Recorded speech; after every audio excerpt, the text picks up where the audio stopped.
అందరికీ నమస్కారం అండి. నా పేరు అల్లు రామనాయుడు. నేను శెట్టిపాలెం గ్రామ సర్పంచ్ని. మరి ప్రస్తుతం ఇప్పుడు మనం మెడికల్ కాలేజీ ఆవరణలో ఉన్నాం. ఈ మెడికల్ కాలేజీ గత వైసీపీ ప్రభుత్వంలో నర్సీపట్నం నియోజకవర్గానికి మెడికల్ కాలేజీ వస్తుంది, స్థలంలో పరిశీలించాలని చెప్పి అప్పుడు ఎంఆర్ గారు రాణి అమ్మాజీ గారు ఏపీఎస్ ల్యాండ్స్ ఉన్న 295 ఎకరాలు 737 సర్వే నెంబర్లు పరిశీలించడం జరిగింది. ఏపీఎస్ ల్యాండ్స్లో ఇవ్వడం కోసం అయితే ఆంధ్రాకాలు అడ్డుకున్నారని 737లో కోర్టు కేసులు ఉన్నాయని చెప్పి ఇక్కడికి మెడికల్ కాలేజీకి పెట్టడం కోసం అనుకూలమైన స్థలాలు లేవని చెప్పి అనుకునే పరిస్థితుల్లో మరి అప్పుడే పెద్దలు తెలుగుదేశం పార్టీ సీనియర్ నాయకులు అయ్యన్న పాత్రుడి గారిని మేము గౌరవపదంగా కలవడానికి వెళ్ళినప్పుడు మరి పేపర్లో చూశాను, మీ ఏరియాకి మెడికల్ కాలేజీ వస్తుందంట, మెడికల్ కాలేజీకి మీరు స్థలాలు మీరు మన రైతులు ఒప్పించి ఇచ్చే అవకాశం సహకరించండి, మీ ఏరియా డెవలప్ అవుతుందని చెప్పి మాకు అందరికి కూడా సూచించడం జరిగింది. అందులో భాగంగానే ఆ రోజు మేము పత్రికాముఖంగా ప్రెస్ మీట్ పెట్టి మరి మాకవరపాలెం మండలంలోనే మెడికల్ కాలేజీ నిర్మించాలి, దానికి కావాల్సిన భూములు మేము సహకరిస్తాం, భీమునిపాలెం నుంచి కానీ శెట్టిపాలెం నుంచి కానీ మేము ఇస్తామని చెప్పి పత్రికాముఖంగా మేము ఆ రోజు తెలియపరిచాం. అలా తెలియపరిచిన సందర్భంలో రాణి అమ్మాజీ గారు మరి అప్పుడు ఎమ్మెల్యే అయినట్టే పెట్ల ఉమాశంకర్ గణేష్ గారికి మరి వాళ్ళు తెలుగుదేశం నాయకులు సహకరిస్తున్నారు కాబట్టి మెడికల్ కాలేజీకి స్థలం ఇచ్చడం కాదు సిద్ధంగా ఉన్నారు కాబట్టి ఎక్కడ పెట్టడం అనుకూలం అని చెప్పి అప్పుడు సూచించడం, దానిలో భాగంగానే ఇక్కడ సుమారు 52 ఎకరాలు ఈ భీమునిపాలెం రెవెన్యూలో మెడికల్ కాలేజీకి స్థల సేకరణ చేయడం. ఈ స్థల సేకరణ ఇచ్చిన రైతుల్లో సుమారు 60%, 65%, 30 ఎకరాల పైచీలకు రైతులు తెలుగుదేశం పార్టీ సానుభూతి పరులు, వీళ్ళందరం కూడా ఈ భూములు ఇవ్వడం కూడా జరిగింది. ఎందుకే ఇచ్చామంటే మరి పెద్దలు అయ్యన్న పాత్రి గారు చెప్పిన నిర్ణయం మేరకు మా ఏరియా డెవలప్ అవుతుంది, ఇక్కడ అన్న భూములకు వాల్యూ పెరుగుతుంది, మాకు అందరికీ ఉద్యోగ ఉపాధి అవకాశాలు దొరికడం ఆనందపడ్డాం. మరి అప్పుడే ఎమ్మెల్యే పెట్ల ఉమాశంకర్ గణేష్ గారు ఒక మోసపూరితమైన మోసాన్ని మమ్మల్ని మోసం చేశారనే విషయాన్ని ఈ శంకుస్థాపన చేసిన తర్వాత తెలిసింది. ఎందుకంటే మరి ముఖ్యమంత్రి గారిని తీసుకొచ్చి మెడికల్ కాలేజీకి 500 కోట్ల రూపాయలతో మరి శంకుస్థాపన చేయించాం అని చెప్పి అనేసరికి చాలా ఆనందపడ్డాం. తీరా చూస్తే ఈ మెడికల్ కాలేజీకి ఎటువంటి కేంద్ర ప్రభుత్వం ఒక అనుమతులు లేవు, మెడికల్ బోర్డు యొక్క అనుమతులు లేవు. అనుమతులు లేకుండా ఇక్కడ శంకుస్థాపన చేసి యొక్క రైతాంగాన్ని ప్రాంతాన్ని మోసం చేయడంగా అందరం కూడా భావించవలసిన అవసరం ఉంది. పక్కనే ఉన్న పాడేరులో చూస్తే మరి మెడికల్ కాలేజీకి మెడికల్ బోర్డు ఆదేశాలు ఉన్నాయి. మరి అక్కడ పాడేరులో ఉన్న కాలేజీకి ఉన్న ఉత్తర్వుల ప్రకారంగా ఇక్కడ ఎందుకు లేవని చెప్పి ఇక్కడ పెట్ల ఉమాశంకర్ గణేష్ గారు సమాధానం చెప్పాలి. ఈ మధ్యకాలంలో ఈ మెడికల్ కాలేజీ ఏదో ప్రైవేట్ పరం అవుతుంది, ఇదేదో మెడికల్ కాలేజ్ నేను 500 కోట్ల రూపాయలతో నేను తెచ్చాను, ఎక్కడ లేని 70% పూర్తి చేశానని చెప్పి ఇక్కడ ఉన్న వైసీపీ నాయకులు కానీ ఇక్కడ ఉన్న ఎక్స్ఎమ్మెల్యే గణేష్ కానీ ఏదో మాట్లాడుతూ చూస్తున్నాం. మరి ఇప్పుడు ఇదే మెడికల్ కాలేజ్ చూస్తే సుమారు పిల్లర్స్ లెవెల్లో భూమి లెవెల్లో ఉంది. ఇలా అక్కడ చూస్తే అది ఇంచుమించుగా ఒక స్లాబ్ ఒకటే అయి ఉంది. సుమారు ఈ మెడికల్ కాలేజ్ 500 కోట్ల రూపాయలు అంచనా వేయాలని చెప్పి మీరే శంకుస్థాపన చేశారు. కానీ ఇప్పటి వరకు 30 కోట్ల రూపాయలు పనులు మాత్రం జరిగాయని చెప్పి మన ఇంజనీరింగ్ డిపార్ట్మెంట్ వారు చెప్తున్నారు. బిల్లు వరకు వస్తే 20 కోట్ల రూపాయలు బిల్స్ అయ్యాయి, ఇంకా 10 కోట్ల రూపాయలు పెండింగ్ ఉంది.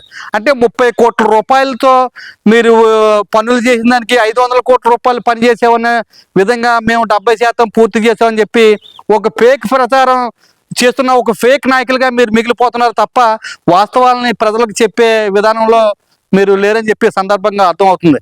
ఇప్పుడు ఈ కూటమి ప్రభుత్వం వచ్చిన తర్వాత మెడికల్ కాలేజీని కానీ ఈ ప్రాంతాన్ని అభివృద్ధి చేయాలని చెప్పి స్పీకర్ అయ్యన్న పాత్రుడి గారు మరి ఎంతో కృషితో ఉన్నారు.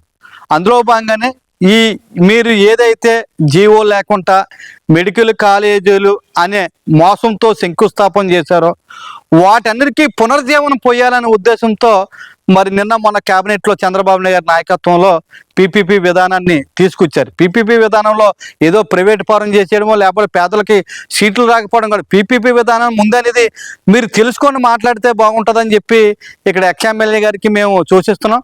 ఎందుకంటే ఈయన అభివృద్ధి నిరోధక శక్తి. ఎందుకు అంటున్నానంటే 500 కోట్ల రూపాయలతో నిధులు శాంక్షన్ చేసినప్పుడు మీ ప్రభుత్వంలో పనులు పూర్తి చేసి మీరు ఎందుకు క్లాసులు మొదలు పెట్టలేదు, ఇక్కడున్న హాస్పిటల్ మీరు రన్ చేసి ఏర్పాటు చేయలేదు అంటే పనులు పూర్తయితే మొదలెట్టే ఉండేవారు కదా, జీవో ఉంటే ఇక్కడ కాలేజ్ కూడా నడిచి ఉండేది కదా. మరి అలాంటి ఏ రకమైన కాగితాలు లేకుండా మీరు మభ్య పెట్టడం కోసమే, కేవలం రాజకీయ లబ్ధి కోసమే మీరు చూస్తున్నారు తప్ప రెండో ఉద్దేశమే కాదు. ఈ ప్రాంతం మీద మంచి అవగాహన ఉన్న వ్యక్తి, ఈ ప్రాంతం యొక్క ఆస్తి, మన నర్సీపట్నం నియోజకవర్గం పెద్ద అయినటువంటి స్పీకర్ అయ్యన్న పాత్రుడు. ఇవాళ రోడ్ల పరంగా కావచ్చు, ఇవాళ ప్రతి గ్రామంలోనూ మౌలిక వసతులు గ్రామంలో పరవచ్చు, కొన్ని కంపెనీలు తీసుకురావడంలో కావచ్చు, ఇవాళ నియోజకవర్గంలో విద్య పరంగా కావచ్చు, ఆయనకు ఉన్న విజనం ఎవరికి లేదు. ఎందుకంటే ఆయన ప్రతి గ్రామం అణువు తెలుసును. అందులో భాగంగా ఆ రోజు రాజకీయ దురుద్దేశం ఉంటే మరి సుమారు ఇంచుమించుగా 40 మంది రైతులు 35 ఎకరాలు తెలుగుదేశం సానుభూతి పరులే ఉన్నప్పుడే మీరు భూములు ఇవ్వకండి అని చెప్పుండేవారు. ఆయన అలా చూడలేదే. ఏ పార్టీ అని పర్లేదు, ఏ ప్రభుత్వాన్ని పర్లేదు, మీ ప్రాంతానికి ఫలానా ప్రాజెక్ట్ వస్తుంటే దానికి సహకరించమని చెప్పి మాకు ఆయన ఒక దిశ నిర్దేశం చేసిన వ్యక్తి. మరి అలాంటి వ్యక్తిని అయ్యన్న పాత్రుడిని చాలా ఏకవచనంతో మాట్లాడడం, చాలా దీనికి ఏదో అయ్యన్న పాత్రుడు ఆపేసినట్టు ఒక మాయ ప్రచారాలు చెప్పడం కూడా చాలా తప్పుడు విధానాలు ఇక్కడ ఉన్న మాజీ ఎమ్మెల్యే మానుకోవాలి. వాస్తవాలు ప్రజలకు తెలియాలి. నువ్వు రా ఇక్కడికి, మరి ఏదో బిల్డింగ్ల మీద చూపించడం కాదు, నువ్వు 70% పూర్తి చేసిన పనులు ఎక్కడ చూపించే చూడు. మరి 70% పూర్తి అయిపోతే మరి 30 కోట్ల పనులకే ఇంజనీరింగ్ డిపార్ట్మెంట్ రికార్డు ఎందుకు చేశారు? మరి 20 కోట్లకి బిల్లులు ఎందుకు ఇచ్చారు? మిగతా 10 కోట్లు కూడా ఈ కూటమి ప్రభుత్వమే డబ్బులు ఇచ్చే పరిస్థితి కనపడతా ఉంది. మరి ఇలాంటి తప్పుడు ప్రచారాలు మానుకోవాలని చెప్పి ఇక్కడ ఎమ్మెల్యే గణేష్ గారు చెప్తున్నారు. మొన్న ప్రజలందరూ కూడా మీకు బుద్ధి చెప్పారు. మీకు ప్రజల మనసులు కనాలంటే ఇప్పుడు న్యాయమైనది, నిజమైనవి ప్రజల్లోకి చెప్పాలి తప్పగానే అబద్ధాలు చెప్పడం అనేది ఎంతవరకు శుభం అని చెప్పి ఈ సందర్భంగా తెలియజేస్తున్నాం.